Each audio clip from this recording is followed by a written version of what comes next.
Hello and welcome to Maximal Fire. I'm Alex. And I'm Johnny. And on today's episode, we let the virus bombs drop as we take a look at the Devastation of Tallarn.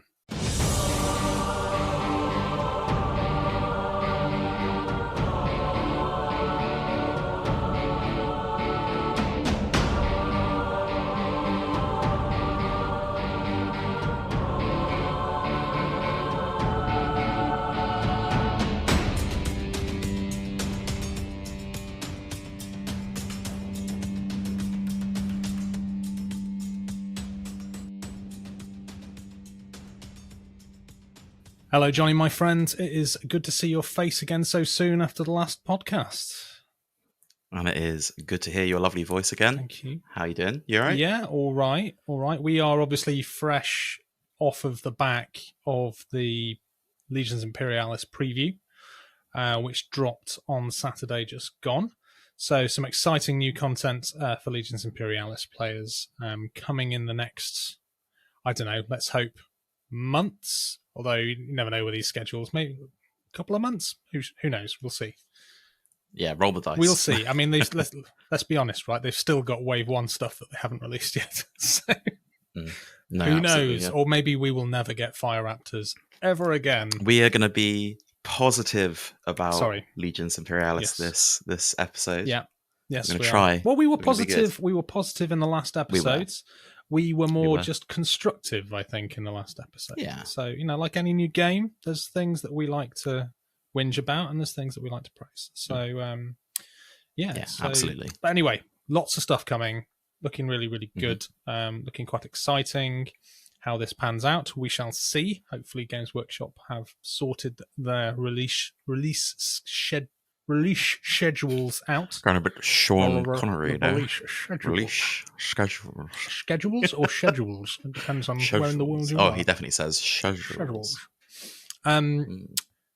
Yes, and I guess the other big news, arguably bigger news, is that we have hit 2,000 subscribers on YouTube. So thank you very much to everybody who subscribes to the channel. If you don't already, even if you don't listen to us on YouTube, you'd be doing us a massive solid by hitting that subscribe button.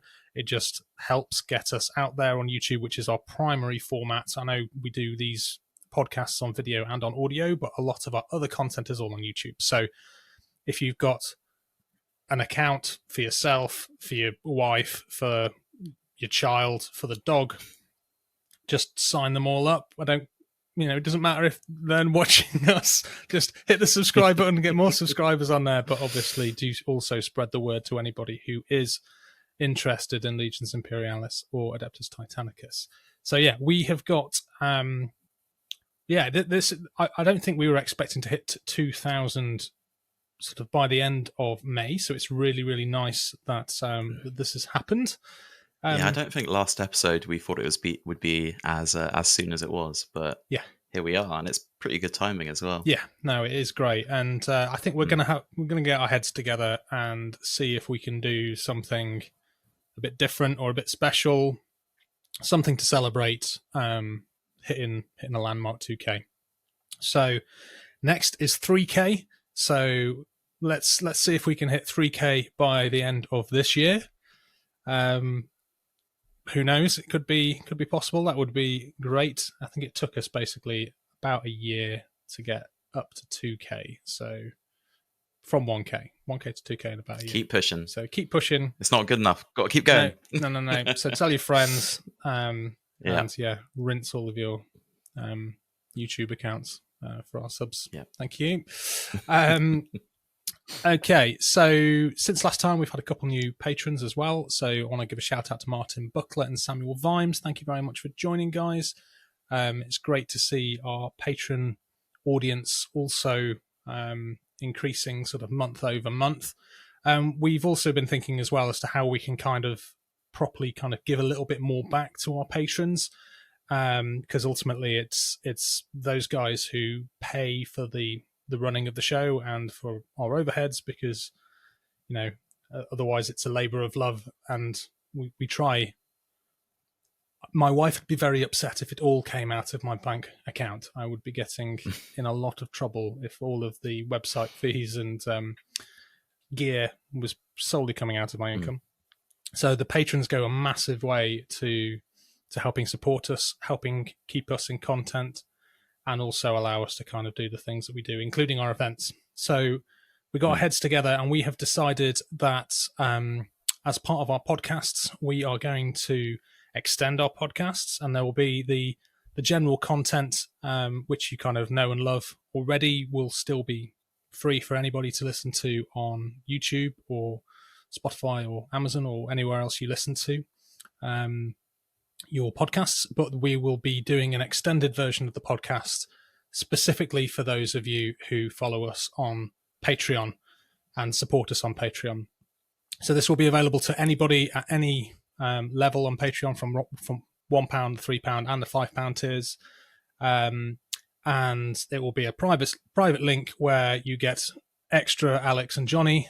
There's going to be we're going to look in to see what sort of additional content the patrons want, and we're going to be taking a lot of feedback from them. One of the things which is asked quite a lot is for patrons to submit specific questions to us and topics of conversation. So if you want to kind of participate in that, or if you've got questions you want to hear directly back from us, then you can submit those on Patreon, and we won't ever get to do all of them. Well, assuming that there's not, there's no questions. If there's no questions, we'll answer all of them. But if there's loads of them, we'll try and answer the ones that as best as possible. And this is starting from this episode. So at the end of this episode, if you're listening on Patreon, we will be doing our patron-only special, which includes some patron-submitted questions. So always sort of looking to see how we can give back to the people who ultimately keep us going. Yeah, and I think the idea for it is just a little bit more laid back than the main segment of the pod, I guess. But even those that are still listening without Patreon, you're still going to have a good at least over an hour worth of content on our main topic, I guess. So if nothing too serious, nothing too silly. No, everything is fair game. So if you want to know what conditioner Johnny uses to keep his beard so luscious, you can ask us that. If you want to know who would win in a fight between, I don't know, let's say... Would you put on the poster Arkanland and his little monkey mate? And that was it. Yeah, we'll try and speculate over that nonsense. Or as one person submitted, what's up with Iron Brew if you're from the UK? So who knows? We might delve into. If you're not from the UK, don't delve into it. It gets a bit complex. I think there's almost politics in the sort of discussion and the cultural status of Iron Brew. But yeah, so you can expect some of that as well as more serious conversation as part of the patron extended podcasts that we're going to be dropping. We've got a lot to unpack today. So the Devastation of Tallarn was announced as part of the preview on Saturday, as well as a load of new units, some of which we got some sneak peek rules for, some of which we didn't. So what we're going to do on this episode today is we're going to try and unpack as much as we can from what we saw from the trailer, as well as some of the post-discussion that was had with some of the games designers afterwards. And I'm going to try some speculation, see how close I am to some of these other units, which haven't yet been announced. Although, who knows, we might see a Warcom article in the days leading up to this podcast being released, which will completely negate all of this discussion. But who knows? There's a lot of that to unpack, as well as just the new setting discussion from the book. So, but before we get into that, I had my first 3,000 point games of Legions Imperialis, Johnny. How was it, Alex? Because that sounds like, in my mind at least, a hot mess. But I have heard the higher the points, it might get a bit easier. So my first impression of 3,000 points at Legions Imperialis basically felt like something was done to me that was done to a famous King Edward back in like the 13th century with a hot poker. So that was unpleasant, to say the least. Right. We took so I played against my friend Adam. He got Solar Auxilia, and I took my Imperial Fists, and I had taken a Warbringer. I knew he was going to be taking artillery companies with that, so I was expecting a lot of basilisks. And he also took a Warmaster Titan, and they are horrible. They're just horrible to play against. The thing, I mean, to be a Godzilla. they literally feel a bit like that. Yeah, like just atomic breathing all over the entire the board. But it didn't help that Adam's dice were particularly hot that night, and mine were particularly terrible. Needless to say, my Horus Heresy Imperial Fists specific dice are going into the sin bin forever because they have never rolled well and they're terrible. So goodbye, Imperial Fist dice. But this thing was basically deleting 2 detachments a turn, like comfortably.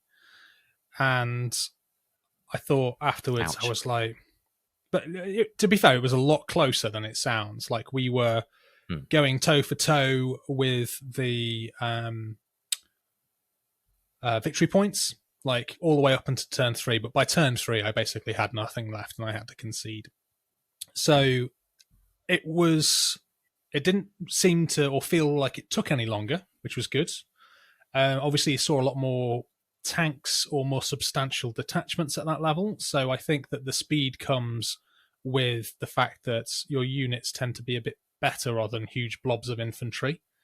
Other lessons. More stuff means that stuff dies quicker, I guess. Yeah, there is. You should have seen like my dead 80. pile after turn 1, mate. It was ridiculous. Like half of my army. And I'd taken, like, I'd spent like 3 days up to it, painting up 12 Deredeos and a bunch of other bits and pieces, only for them to basically just be pushed into a dead pile by the end of turn 1. So it's the freshly painted model syndrome, isn't it? Where if you paint anything, it will die immediately in the next game that you play it in. Yeah, so that was emotional. I also experienced Marauder Destroyers and Avengers for the first time, and they're horrible as well. My Xiphons just got completely taken apart because of the superior range of the other flyers. But you know, there was another few lessons learnt which I hadn't really appreciated at lower point scale. The main one being how vulnerable infantry is if you don't have area. What's it classed as? Obstructing terrain, so like ruins or forests or that kind of stuff to hide in the area terrain, because there's so much stuff at 3K that can destroy buildings, and the game at 1,500 points, 2,000 points seemed to be very much garrison hopping. One building to the next, don't stay out in the open, just garrison. Whereas now at those point costs, and I think as well with more stuff being released with the Demolisher trait, like the Medusas, you know, like the Cyclops, the quad launchers, those sort of things. There's more things that can destroy buildings which are quite accessible, and they become a real death trap. And of course, the Warmaster Titan has got 2 suzerain plasma annihilators or whatever they're called, and both of those have got Demolisher. So, you know, if I had at one point I had 2 units in buildings, and it was just like boom and ba-boo, and then that was 2 more dead units. So that was emotional, and it didn't help that I couldn't make any saving throws all night. So yeah, we had really treated it like you would build an AT board. So there was lots of buildings. There was no real ruins or anything like that. And it really highlighted to me the importance of having a balance of different types of terrain on a board rather than it all being buildings. Or I imagine if it's all obstructing terrain, then that would be equally probably bad for other different reasons. But yeah, it certainly opened my eyes to the fact that infantry are very vulnerable on their own, on foot, either out in the open or in buildings at that level, and that they really do need to sort of take more advantage of things like ruins. So, although the experience of the game was utterly painful, I learnt a lot from it, and I met it with our friend Matt, who like a couple of the following week actually, and we had a chat and we're like, well, let's see if this thing really is as bad as it is. And we did another 3K game. I took the War Master this time, and essentially I did that. Like, we knew going in, like, this was what was going to happen, and I did the dirty on him because everything that I learnt from the game from Adam, which was like rude awakenings, like the buildings, I did to him in a sort of effort to kind of showcase. Yeah, it sucks. So came away with that very much feeling like 3K is a good point system to play at, but the inclusion of War Masters is a real unfun experience. And I kind of delved into this a little bit more because I was like, just, is it that they're undercosted, or is it just their weapons are better? And I think I've come to the conclusion that they're savagely undercosted, because you are paying 600 points for a Warlord, 750 points for a War Master. And so for that 150 points, you get 12 Void Shields instead of 6. So you get twice as many Void Shields. You gain an additional wound, so it goes from 6 wounds up to 7 wounds. You gain a 1-up armor save instead of a 2-up armor save. So those wounds are harder to take off anyway. Even on a -2, it's still a 3-up. And whereas the War Master has got, let's not count like the Ardex defense lasers and that kind of stuff, because they both have them. So it's got 2 primary weapons, hasn't it? And then it's got the carapace weapons. Well, the War Master has got 2 primary weapons with the suzerains, which are very horrible. You then got the shoulder weapons as well. And in both instances, we took laser destroyers because they just happen to be laser destructors. Because they happen to be what they were modelled on. I modelled mine on my AT thing and never magnetized it. So it's the first time that my War Master has actually been useful with its shoulder weapons. But both of those are nasty, 2 dice accurate, -3 AP, I think they are. And then you've got the Revelator missile launcher on top, and that confused the hell out of me because I'm used to that thing in AT. So I was thinking corridor, limited, one shot. None of that applies in Legions. It's got a 180-degree field of fire. It drops 2 blast markers on the table. And I think that's a -2 AP as well. And then on top of that, you've also got anti-air. So you've got the anti-air batteries as well. So it creates like a 20-inch, I can't remember the exact inch, 25-inch maybe, aircraft exclusion zone.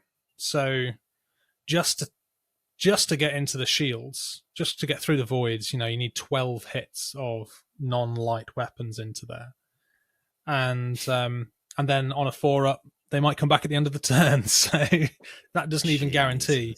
So I tried ignoring it, and it just doesn't work. And I think, talking to Matt, we thought maybe like the neutron blasters and that kind of stuff might be the way to mitigate a War Master, because the neutron ability means you can only fire 1 weapon, which would be a big difference. But there's not a lot of stuff out there with the neutron ability.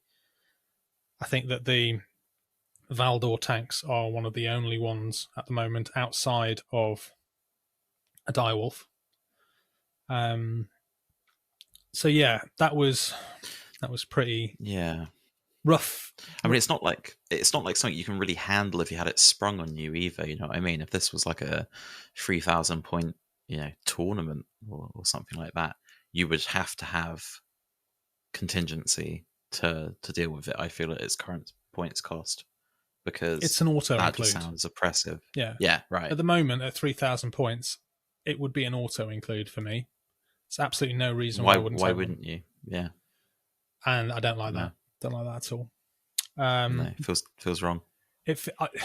I feel like it should be an 850, 900 point Titan. It certainly feels Do you like... think of it? Sorry, go ahead. No, I was just saying, like, if you think back to those games, do you feel like, if it costed that points, did it kind of reap? Did it punch up? Did it, cause more damage in points than it cost even at the 800 mark? I think it's certainly, Potentially. even if it doesn't reap it back, which I'm pretty sure it would, it would still have a significant impact on the game. Like the War Master in AT is quite fun to use, but it rarely makes its points back. It's kind of like, unless you're at the bigger point scale, like you can make them back at that. And I always think that stuff like that probably should never make its exact points back, but it should make close to it. But this thing just I would say probably, I guess, 30% of my losses across the whole game were entirely from that one thing. Wow. I played Adam again yesterday, and we took 3,000 points again, and we both said no War Masters this time, so we did some different things. I took 2 Reavers this time instead of so that's already more than 1 War Master, 2 Reavers. And he took some Acastus Knights, and both did really, really well. But the game came down, other than that, both of our forces were largely unchanged. But it meant that the game felt a lot more tactical. It came more towards tactics and maneuver, which I quite like as an AT player. And it certainly felt a lot less oppressive. We tried out some new terrain rules as well, things like rivers, which are crippling if you're on the wrong side of a river. Another lesson learned. But the game overall was much more chilled out, I think, for both of us. So I think after those 3 games at 3,000 points in 2 weeks, I've kind of come away thinking that I like 3,000 points. It's a good place to play the game. However, only if you don't take a War Master. I think that I will certainly be considering, because I can only see that it would be even worse if you took if our next event, for an example, if we took 2,500 points, you could still fit a War Master, and I think at that point it would definitely be an auto include, and I don't like that. No, I think it's a much more interesting game, much more fun game to have a couple of, I think even a Warlord would be more fun to play against, or a couple of Reavers, or 2 or 3 even Warhounds would be more interesting to play against than one War Master. We have that macro warfare between Titans, right? Yeah. And then below it you have the micro with infantry. Yeah, but I'm really interested to see what other people's opinions are on this. Have you played 3,000 points or even 2,500? What's your opinion of the War Master in its current state? Do you believe it's fairly costed at 750 points, or should it be more expensive? Would you like to see an FAQ perhaps on these? And it'll be interesting to see after the events that Games Workshop ran, whether or not there will be any of those coming through in an FAQ in the current months. That's usually the precursor for, because the Acastus points changed after the event in AT that was run up at Warhammer World. So I wonder if there will be similar changes incoming. Yeah, and it is really a shame if, I feel for the people, including myself and you, who have the models and there is no kind of suitable game that you'll really get to play them in, aside from silly large point versions of each, right? If the points did go up, but on the same note, just anyone who doesn't have one at their current points cost, it sounds like they're immediately at a disadvantage, which is not too fun in a game that you want to kind of promote. I think that if you both had them, yeah, what would happen is that they would completely ignore one another, and it would be the first to kill more than the other person, and you'd be left with 2 War Masters on the table at the end of the game. It's my personal... I have a very, very cynical opinion if you want to hear it. Go on, then. I'll allow it. I can't help thinking that the War Master has never really sold particularly well for AT. Oh. Are they the points that they are to sell more War Masters? I hope that's not No. the case, No. but it certainly feels like that you are incentivized to buy those models. Absolutely not. I don't think the rules design team are that trodden on by, I hope finance. not. I think it's just like I said, super cynical, poorly, super cynical. a But poorly designed. I can't see how any part of the and testing ruling. though would have looked at that and thought, I'm all right with that. That's fine. Well, I mean, who knows, right? Because I've just got back from playing a weekend of 40k, and I do wonder what the testers are up to. 40k is a different beast, though, isn't it? You've got so many more factions. Yeah, but even so, they have a much higher resource in it, and a much larger community of people willing to test the game for them and play the game for them and provide feedback. Sure, they're going to give their feedback whether it's asked for or not anyway, because unfortunately that's kind of what the hobby is all about, really. With people, you're never online, always going to get it right, and especially not in the first pass as well. So I am interested to see what comes out of the FAQ. Come on, it's all right having minor imbalance, but when there's really crazy stuff like that, I can see why you think it's intentional, because it is just that glaringly bad. Alone with just the shields, at barely a fraction more points cost from a warlord, just you can really see the imbalance. Yeah. Let us know in the comments what you think. Have you played against them? Do you think that they're fine?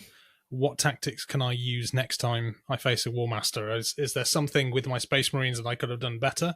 Because certainly charging it doesn't seem like a valid option either. It's got plus 18 on its CAF, by the way, Johnny, as well as all of that. Just, so there you go. Oh my god, I wonder what the melee one is like. I haven't even looked at it. But that'd be fun. Yeah, I feel like the Iconoclast, if anything, will be better because, that's the counter, as in easier to fight against because you don't have the range. You've got to close and all of that. But that's the counter to the shooty one. Perhaps is just take a melee one to eat the shooty one. Yeah, and hope that it gets close to where it needs to go. Yeah. So there we go. That's my first few games of 3,000 points. Let us know in the comments what you think. Definitely enjoyed it. Don't get me wrong. I just don't enjoy the War Master. I'm looking forward to my next games of 3K, and I've got my Got my new focus. The suspense is killing me. Is it focusing? That's what I'm going to say. Why isn't it focusing? Anyway, my Legions Fast Attack boxes. I've got 2 of those, so I'm going to be putting together some javelins and some jet bikes and some outriders and stuff. So I'm looking forward to that hopefully for my next 3K game. But the main thing we want to talk about today is the Devastation of Tallarn.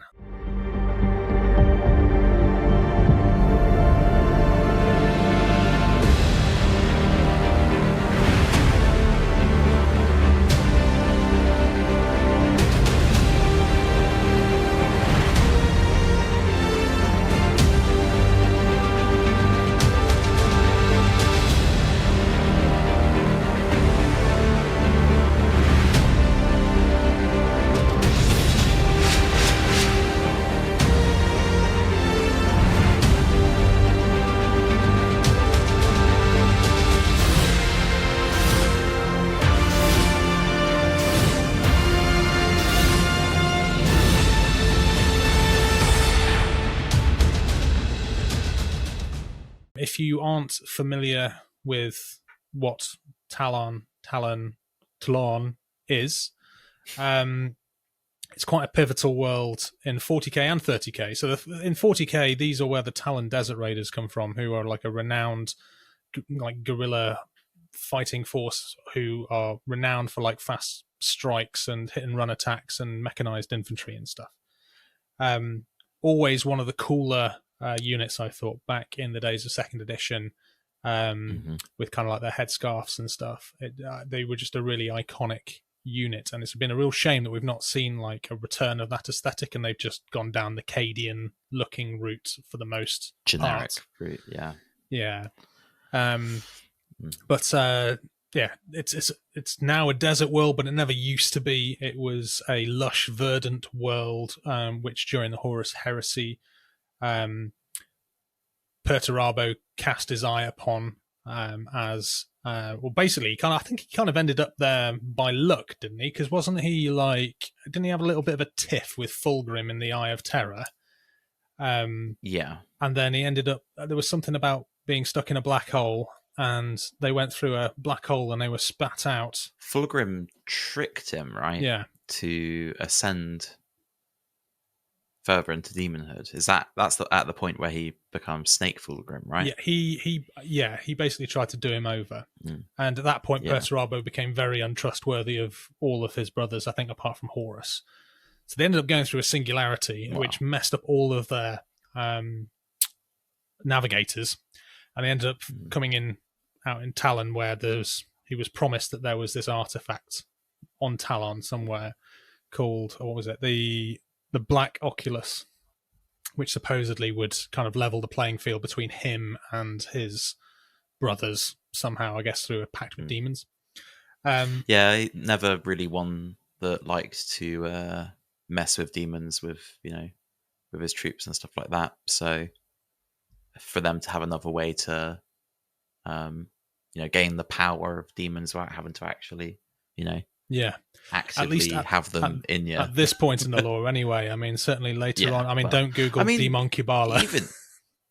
True, but even in 40k, the legionnaires are still relatively unchaosified.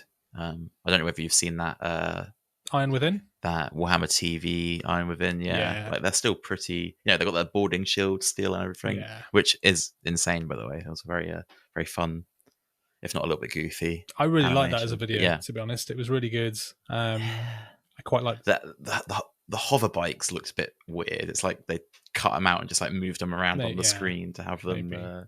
But no, it was cool. It was cool to see that. But we digress anyway. So basically, Perturabo ends up at Tallarn. He sets his eyes upon this world as somewhere that he might be able to level the playing field. If I recall correctly, like Horus had nothing to do with this, and he gets a little bit angry at the fact that he basically goes off on one and decides to invade Tallarn, and he opens it up by dropping the Life Eater virus on Tallarn, which basically kills the vast majority of everybody on the planet. He lands his troops thinking that that's it, job done, now off we go to find the Black Oculus, only to discover that the planet is riddled with like these underground caves and underground ecologies, which a large portion of troops have basically fled to. And within these ecologies, there is huge amounts of tank resources, which they used to. It was used like a staging ground for the Imperial forces. And so they land, and then all of a sudden they start getting attacked by things. And it turns out that although the world itself is completely toxic to life, the Imperial forces ride out in their tanks to meet them in the open fields, and ultimately it results in the largest ever tank battle in Imperial history. Something like, I think it's like over 1 million tanks were destroyed during the battle for Tallarn, and it lasted like the best part of a year, and people were being thrown at it from all over the place. Like, you had loyalists turning up, Space Marines turning up to help out, and all the while, like, the Solar Auxilia are kind of desperately holding onto the planet from their ecologies. There's some shenanigans there, isn't there, with like the Alpha Legion, I think, get involved and sort of ultimately like turn some of the forces to allow access to the underground area. There is a great book if you're interested in the Tallarn setting. There is a great book called Tallarn, funnily enough, by John French as part of the Horus Heresy series. It's a really good book, and it's quite standalone as well. You don't really need. It's not like one of those ones which is like part of the wider story. You can probably pick it up and read it as a one-off quite nicely. But I just started listening to it today, funnily enough, ahead of the episode, and so far it's good. Yeah, it's good. It's very good. Are you on audiobook? Are you or audiobook? Of course, yeah. I love the audiobooks. They're good. But yeah, so ultimately it is considered to be, despite the loss of life, like one of the principal imperial victories of the sort of earlier mid years of the Horus Heresy. Perturabo himself suffers significant losses and then has to sort of get some of those losses back over the next few years, despite how much there was damage done to the imperial forces. But yeah, everyone got involved in that. So if you know the Legio Krytos, we did a deep dive on Legio Krytos last year. There is they were quite heavily involved as a Titan Legion backing up the Iron Warriors, and that's they kind of fought quite a few battles together. Those the Iron Warriors and Krytos, and then you had Brophonicus from for the Loyalists. Two of the forces that I both have, actually, funnily enough. And I think the White Scars turn up, and the Ultramarines turn up, and the Imperial Fists turn up. So there's quite a big cross-section of representation from across the legions, but the biggest defining feature was the fact that this was very much an armoured conflict. Like, it was toxic to life on the planet. And this is one of the things I'm really interested to know how they're going to go about representing this when it's such an infantry game at the moment. I mean, I know, like, Space Marines have got Space Marine suits. Space Marine suits. They've got power armor, and even the Solar Auxilia have got they're fully enclosed, armored. God, me and words today. Armored armor. But from reading it and listening to like the lore in the past, like, I still feel that isn't enough. There weren't just guys running around the surface of Tallarn, at least not for very long, certainly not big protracted fights. It was all... And I was also going to say as well, it's like, from what I know of the Life Eater, at least, it eats away at your seals on your armor, so even stuff that's in protective suits like Marines and Auxilia can't spend too long out in where the heavy viral payloads were. It was all about the tank companies, wasn't it? It was all about Titans and tank companies. I wonder whether they're just going to make it like a separate game mode, almost like Titan Death is, where it's like a tank company, World of Tanks style, game mode where you just use like that, basically. Potentially. And they've talked about new formations, but they haven't talked about any new rules. I guess if you've got the formations, then that is kind of probably all you need. I mean, we've only really got the armored companies at the moment, haven't we? And the super heavy companies for the formations, which are generally all tanks at the moment. But yeah, I'm not sure if we'll see a new game mode, purely because I don't think the game needs a new game mode. Like, it works fine as it is with the normal rule set. But I will be interested to see if there is any like benefit or downside to taking infantry and tanks, because they have mentioned, as part of the rules which are going to be expanded upon, there is going to be some planetary effects in the campaign system that they do. So I would imagine that some of those will probably be quite detrimental to infantry. Perhaps, maybe that's how they're going to do it, like just to kind of represent the hostility of the world that they're on. But of all the things that they've discussed at the moment, there is some quite interesting new additions that they've brought out. They seem very much to be focusing on it from a narrative point of view, which I like. And I think that a lot, big fans of narrative here. yeah, this will, I think, similarly to Great Slaughter, it's going to really incentivize kind of playing linked games and campaigns. And I think locally we need to sort ourselves out a little campaign group to play some games of LI. They're introducing a new campaign mode, which is called Breakthrough Campaigns, which is a 2-player campaign. So that might be quite nice for us to play one time, where you've both got like a strong point, and it's a push-pull campaign. So you are trying to get to your opponent's base stronghold, and they're trying to push you back, and vice versa. So it's a bit like a tug of war. So that seems quite nice as a campaign for less people, which is always good, because not everybody has got like a big group of mates that they can call upon to run a campaign. So I like the fact that there's going to be a campaign for 2 people. And then they seem to be doing something similar to what they've done in AT in the past, which is they're introducing a battle honors system. And that battle honors system will allow you to upgrade detachments that perform well over the campaign. So I guess give them perks or upgrades or, you know, new funky abilities or something. So I'm quite excited to see what that sort of looks like. It feels quite nice. And then Formations of Legend they've talked about. I think these are specific formations designed to recreate those on Tallarn. So I imagine that these will obviously get used in other games outside as well. What I'm really interested to know about this is, are we going to see, because they've painted up Iron Warriors and Imperial Fists, they're the colours of the tanks that they've done for this new campaign expansion, so they've moved away from the Death Guard. This new Formations of Legend, is this where we're going to see some Legion-specific formation rules, maybe, and start to see some of those kind of differentiations between the Legions, bar that little tiny piece of fluff? So is there going to be a specific Iron Warriors only formation in here? Is there going to be a specific Imperial Fists only formation in here?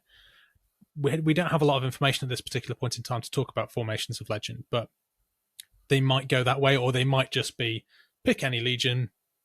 It's a special one purely for the narrative of this, and they have to be this, and this. I think. Yeah, I mean, if they're going by the Titanicus naming convention, right? You'd expect it to be like something specific to a legion or a faction. So I don't know whether they'd include like units that, you know, are your normal models, but they like a group of Terminators counting as Tyrant Siege Terminators for the Iron Warriors, right? Like one of the first things that was released for them in normal Horus Heresy. So I wonder whether we'll see like these used as ways to represent those special units that you get with each legion, but without actually making those models. We've had like a little hint. Very cool. I think there wasn't really much in the way of rules, but there was like one formation chart which seemed to be loads of Spartans and Terminators. So for the Iron Warriors, so there wasn't really much more to it than that. Yeah, it's how far they go along that route, I think will be really interesting. But what it will also do is open up opportunities for future expansions where you take 2 other pairings of legions and give them some more rules. So, for instance, you could have Calth, and that would be Ultramarines and Wordbearers. You could have Prospero and Thousand Suns and Space Wolves. Yeah. You could have Istvan, obviously, and then that would be the Shattered Legions and Death Guard, Sons of Horus, and Emperor's Children. Yeah. So we shall see. I think what we see in this around these Formations of Legends could very well give us a big hint as to what is happening in the future. So yeah.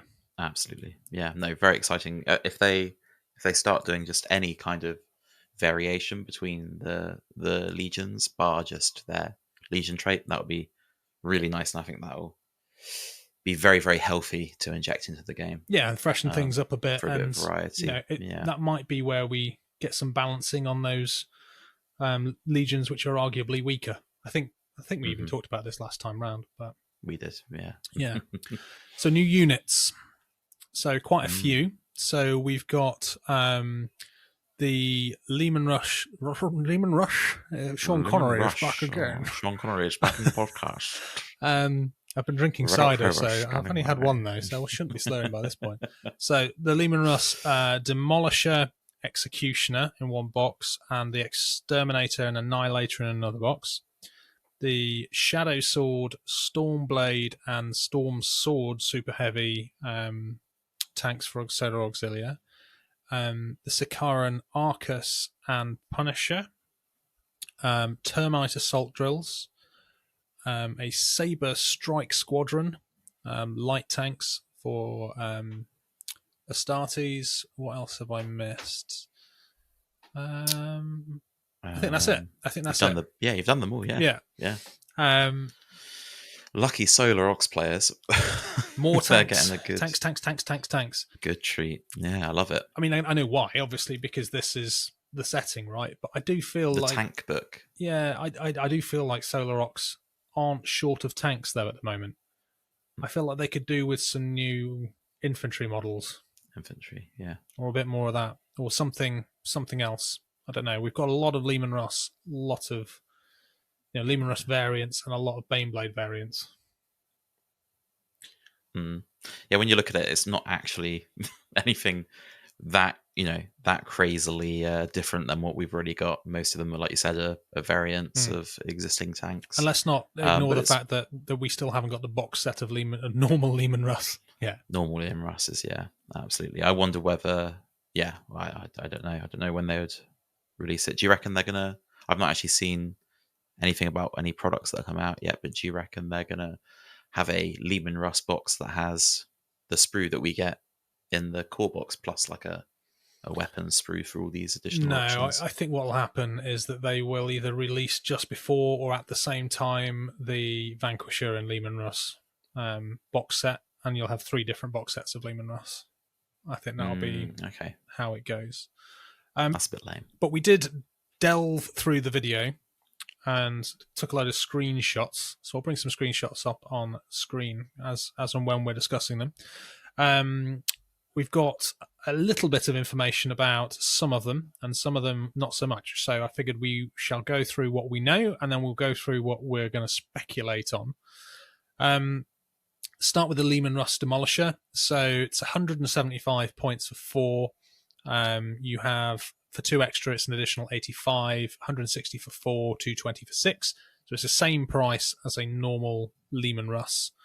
It's got the Explorator adaptation, as do a lot of these tanks, I think. Some of the ones which came out in the last, I forget, so many Storm Sword, Shadow Sword, Bane Blade, Bane Hammer, all Bane Sword. Yeah, there's too many that I get them all confused. But they had the Explorator upgrade as well in the Great Slaughter.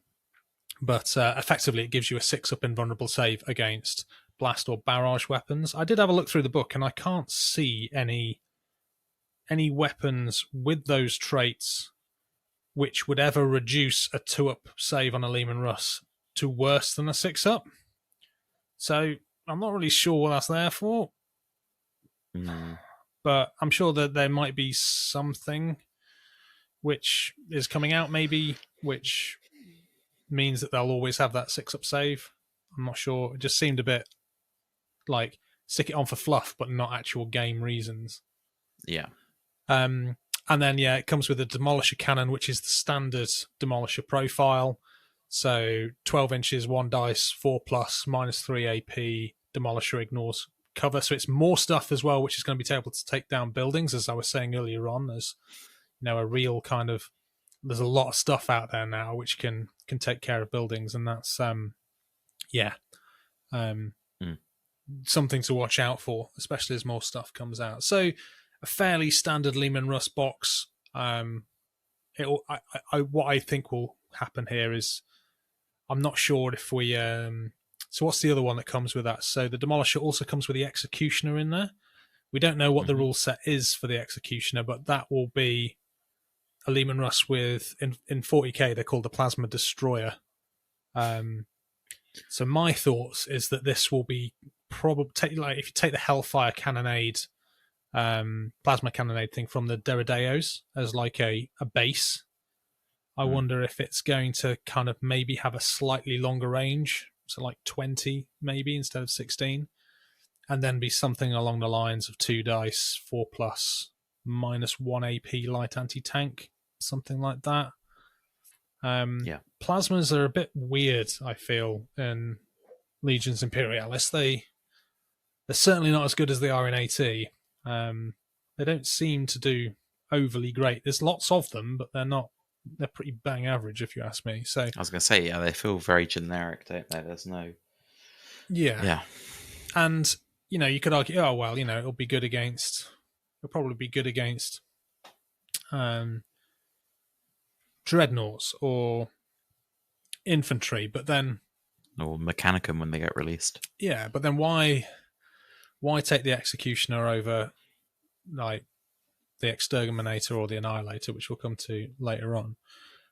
So I think a lot of these will be made up as demolishers and used specifically for anti-cover, anti-building work, similar to how the Medusas are being used at the moment, but a bit more armoured.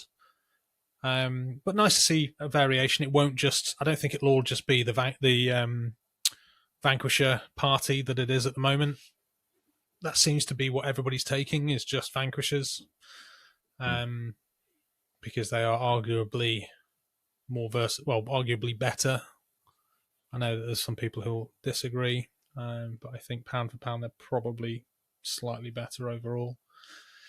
Then you got the Storm Sword, super heavy tank. So this is 100 points for 1. For an additional 1, you gain it for 90 points. For 2, it's 180. So that's the same cost as a Baneblade, but it is available in smaller squadrons. So the Baneblade comes in squads of 1, 2, 4, or 6, whereas the Storm Sword will come in squads of 1, 2, or 3. So I'm not sure why. I'm not sure if that's a better well, it's not. It's not better. It means you can take 3 rather than having to take 4. Just seems like a bit of balancing, doesn't it? Possibly, yeah. As well, to stop you from being able to spam that gun too much, I guess, because you're having to, find space for it in your list if you're lots of small units of 3. And maybe that's it, and we'll come to the Siege Cannon in a second. But it is slightly cheaper than the Storm Hammer, which was the one that came out in the Great Slaughter. The Storm Sword Siege Cannon, 30 inches, 1 dice, hits on a 3+, -2 AP. Then it's got it's a front arc weapon with Demolisher and ignores cover. So this is another Demolisher weapon. It is significantly longer range than a Demolisher cannon at 30 inches rather than 12. But as a result, you are losing a point of AP on that. So it's slightly less powerful, but it is longer range, and it hits better than if it was on a Leman Russ Demolisher. And then it has all of the standard kind of sponson weapons and hull-mounted weapons that a normal one does as well. So again, I think that this is quite good. It's quite nice. Most Demolisher stuff is quite short range, so this is going to be spicy at 30 inches. It's a big old threat range, even on a -2. Probably not going to be great or as great against some of the heavier buildings, like the Militaris stuff, but against Civitas Imperialis, it'll be fine. More super heavies. Like, I think then that brings us to all of the super heavy Baneblade variants, doesn't it, for Cell Auxilium. And then the thing that I'm excited about is the Sakaran Arcus. We got some rules for that as well. So this is the missile launcher mounted Arcus. So Arcuses are nice and fast. They move 10 inches. One of the fastest tanks in the Marine arsenal. These are 115 points for 2. An additional 1 is 60 points, an additional 2 is 110, an additional 4 is 220. So it is 10 points more than your standard Sakaran as a base, and then it's 20 points more for each multiple. So that's compared to 40 points for 1, 70 points for 2, 140 for 4 with the regular Sakaran. But I think the reason for this is the Arcus missile launcher, which goes on the top. So I was hoping for some artillery for Space Marines, but unfortunately, this isn't it. It is a missile launcher firing thing, but it's not your Whirlwind equivalent or Scorpius equivalent. So it's got 2 profiles. It's got a 16-inch range. And this is 2 dice, hits on a 4+, -2 AP anti-tank. And this has a thing called Ripple Fire, which is something that I've not seen before. So I had to look at this up before this. And this means if it's on first fire orders, it can re-roll 1s to hit. So that's quite nice. Huh. I like the -2 AP. I like the fact it hits on a 4. There is so much -1 AP in the Marine arsenal. There's not a lot beyond that. So having a proper anti-tank option on a fast-moving platform, I think will be quite good for them. I do like the look of these a lot. And then they've got another... Cool models as well. Yeah, they're great-looking models. Their other profile for the Arcus missile launcher is 20 inches, 2 dice, hits on a 5, -2 AP again. But this then becomes anti-tank, skyfire, and tracking. So this is another option for Marines to combat anti-air. Also to combat air, it is anti-air. And that basically tracking allows you to re-roll failed hits against flyers and shoot them normally. So yeah, I think I will probably be replacing my regular Sakarans with the Arcus when they become available. Slightly more expensive, but I think they fulfill a really nice role here so far. So those are all the rules that we can see. There's the rest of it comes down to speculation. I don't know if you've had any thoughts about this, but I have put my ideas on the back of the fag packet. I'm sure you have. I'm sure you have. My thoughts are, oh god, I've got to paint up more of my tanks before I buy even more of them. Yeah. The Sakaran Punisher is by far one of the coolest looking Sakarans, I think. This is the other one that you get in the box. This comes with the Punisher rotary cannon, which is like a high velocity anti-infantry weapon. So we don't know what this is going to be, but I was sort of looking at this thinking, how is this going to compare against like the Anvilus autocannons and those sort of things.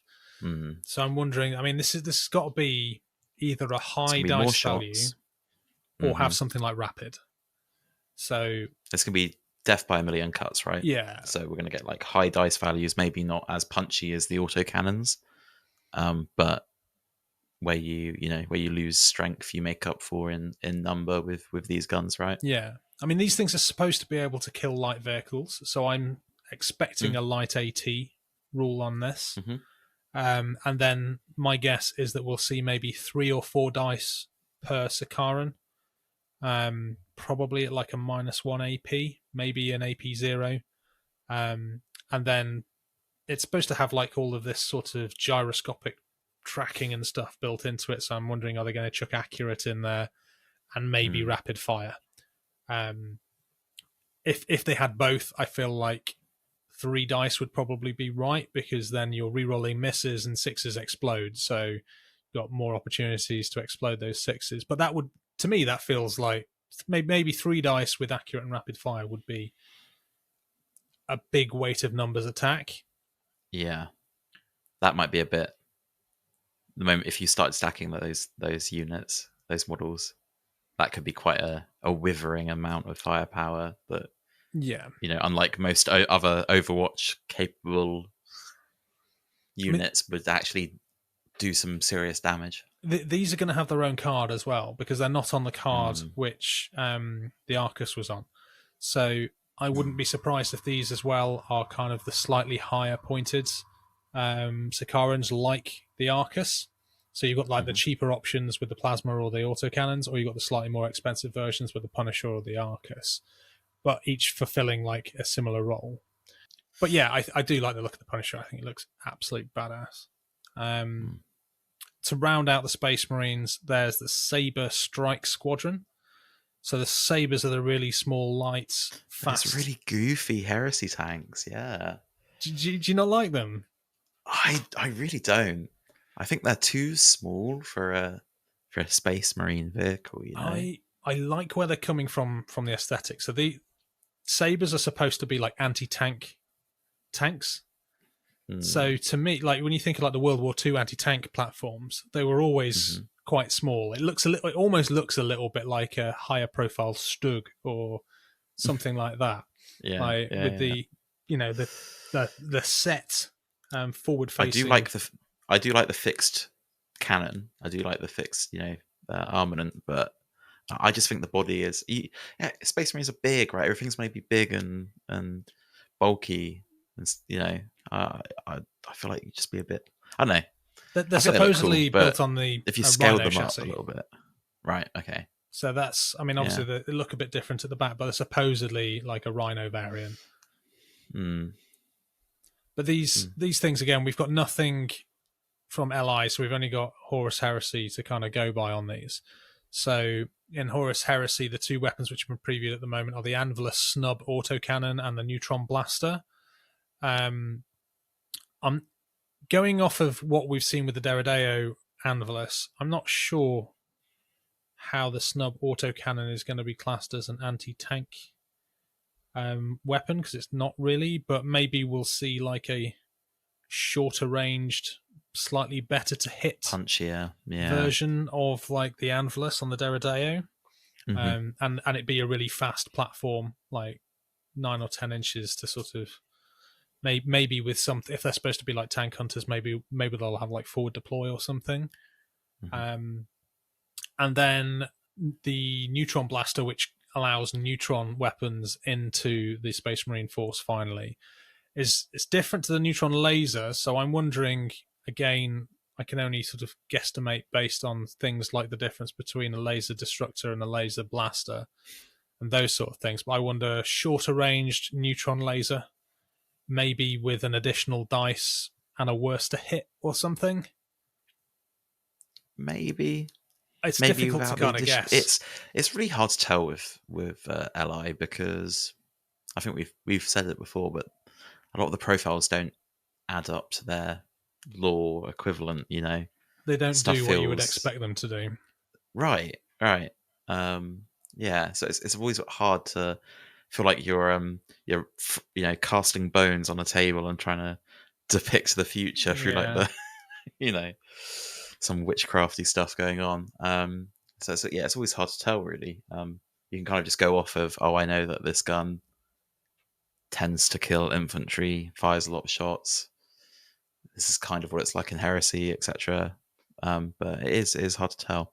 Well, a lot of the weapon profiles at this scale blur into one a little bit and overlap. They're not quite so distinct as they are at larger points values. So it's like, this is anti-infantry. Yeah. And it does it near, this anti-infantry does just as good as an autocannon, or, it's, there's very little. I think that's needed, because otherwise, if we went to, the granular level of detail that's in Horus Heresy, we counted the shots of like each individual gun in a unit, for example, and it'd just be there for ages. Yeah, but, too much dice rolling. I wish it just made a little bit more sense. I'm interested to see what the Neutron Blaster opens up. As we said, against War Masters, neutron abilities to kind of bypass void shields and also stop people from firing more than one weapon is a big deal. So, if it does the same, then maybe there will be a counter to the War Master, a bit more accessible at lower points, or at least... Thing is, with any of the, going back to the War Master, like if I saw one of those on the table, what's my target number one? Well, those. Whatever's going to stop my War Master from War Mastering all over the place. Right. The next up are things which I think you need to get some, just so we can pretend to play games of Saturnine, is termite assault drills. No, I'm not having you. Spoiler alert for Saturnine. Pour a load of goo in the holes. Pour a load of goo over my Sons of Horus. Thank you very much. Oh no, I am trapped in goo for all of eternity. I don't know, like we always come back to goo on this podcast, like, and I always I feel like, do we? Well, I goo feel like themed? I have quoted from Ghostbusters too. Like, why am I dripping with goo? Like, far too many, like at least more than once already on this podcast, and there it is for at least the third time. God, but yeah, that is the just staring. That'd be upsetting. That'd be very upsetting. Yeah. It is like it's such a fuck you moment from the loyalists, you know. But I just feel bad for the traitors, because I mean that's just embarrassing And like, a grisly way to die. It is a horrible way to die, but it's just embarrassing more than anything. And you know, they're very prideful. I'll be the Sons of Horus. Yeah. Sadly, Abaddon did not die, so that petulant man-child is going to persist up until the 40th millennium. I did like how they handled his ending at the ending, but how they handled like him at the end of the End and the Death. Oh yeah, I don't know if we can say yet. Is it still too soon? No, no spoilers on that one. I think. No spoilers on that one. I was obviously gutted in equal parts at what happened in those final moments with Abaddon. Utterly gutted. But then it was like, okay, right, now I see it.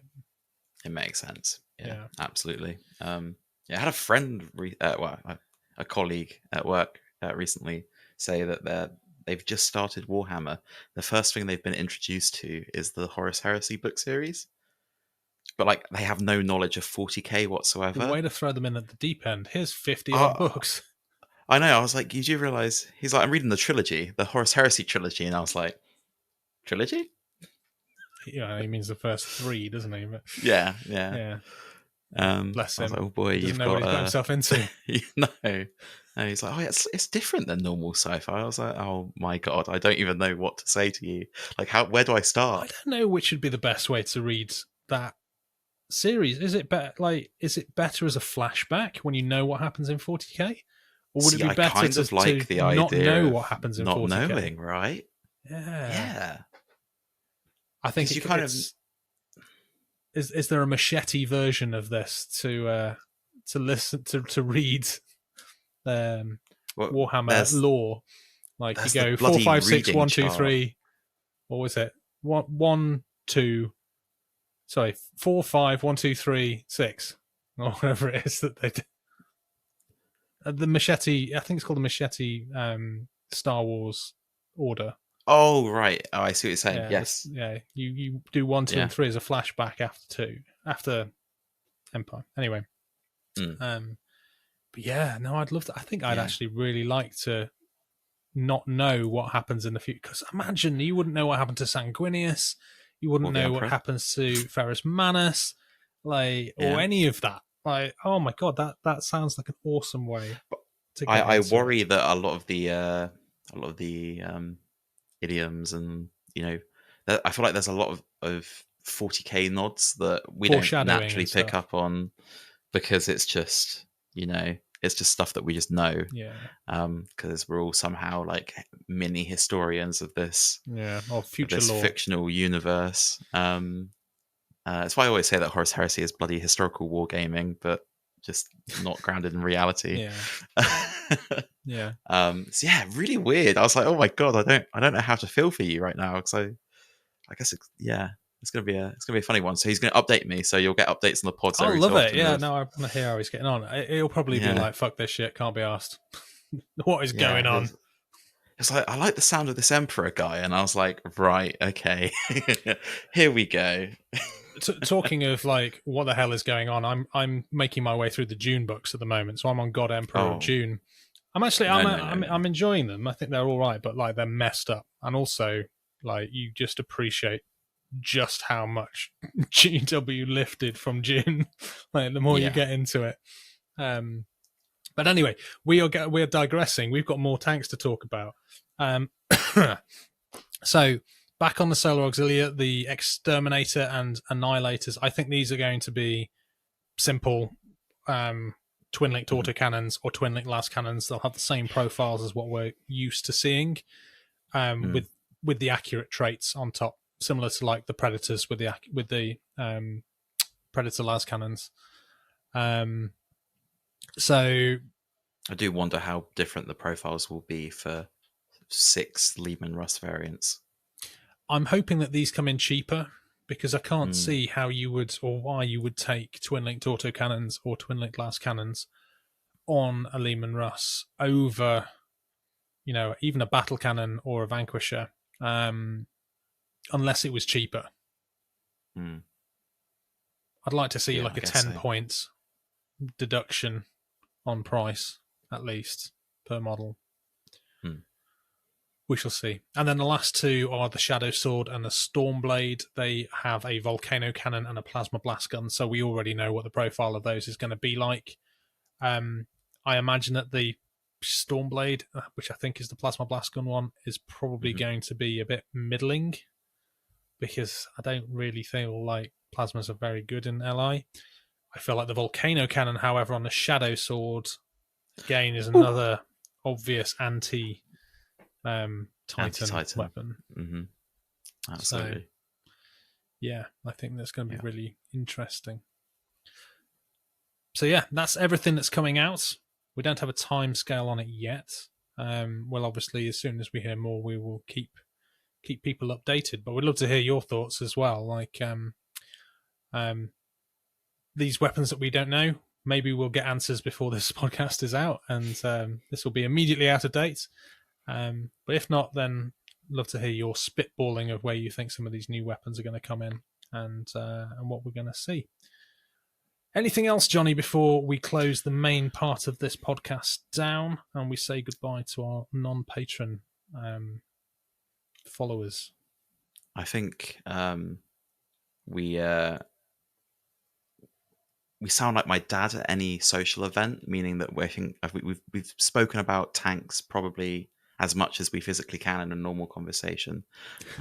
So without people picking up a phone and asking to speak to the authorities. Yeah. So I think we've covered it. I'm excited. I think it would be cool if there are like specific tank battle rules, because tank battles are just cool anyway. But I'm especially excited for that 2-player campaign. Something, I think, a feature that's sorely missed in a lot of other war games is having those kind of limited player campaigns for you and a mate over, a weekend, or over a series of weeks or whatever. That's a great idea. I hadn't even considered it as being like a weekend game thing. Like your mate's over for the weekend, you've got you can fit 2 or 3 games in a day, get a campaign done over a weekend. That's a great idea. And that's the other thing as well. I guess if you had even numbers, you could just have everyone winning and losing, kind of providing to that total balance of power each side. Obviously, we don't know exactly the rules yet, so that might fall apart at the seams. But yeah, it could be a real fun, good narrative time, I guess. Yeah, which we know I love. Okay. Well, thank you very much for sticking around and listening to us ramble on for an hour and a quarter or so about stuff we don't know anything about yet. Pure pie in the sky speculation, but this is why we do it. It's part of the fun, is trying to guess what's going on in Games Workshop's brains. But tell us what you think. Please subscribe to the channel, give us a like, jump on our Discord as well. It's free. I think that some of the feedback that we've received is that when people say that they're not on the Discord, is that they assume it's behind some kind of Patreon paywall. It isn't. It's completely free. It's an open community. If you are a patron, you get access to a couple of additional channels, which are a bit more one-on-one, but it is entirely free for anybody to join. So we've got over 1,000 active members in there at the moment. So if you want to be part of an active and informative community, then please do jump on our Discord channel. And links for that is all in the description below. So until next time, all it leaves us to say is once again, thank you for watching, and always remember to go big, go loud, and go Maximal. and go Max. And go Maximal. And go Maximal.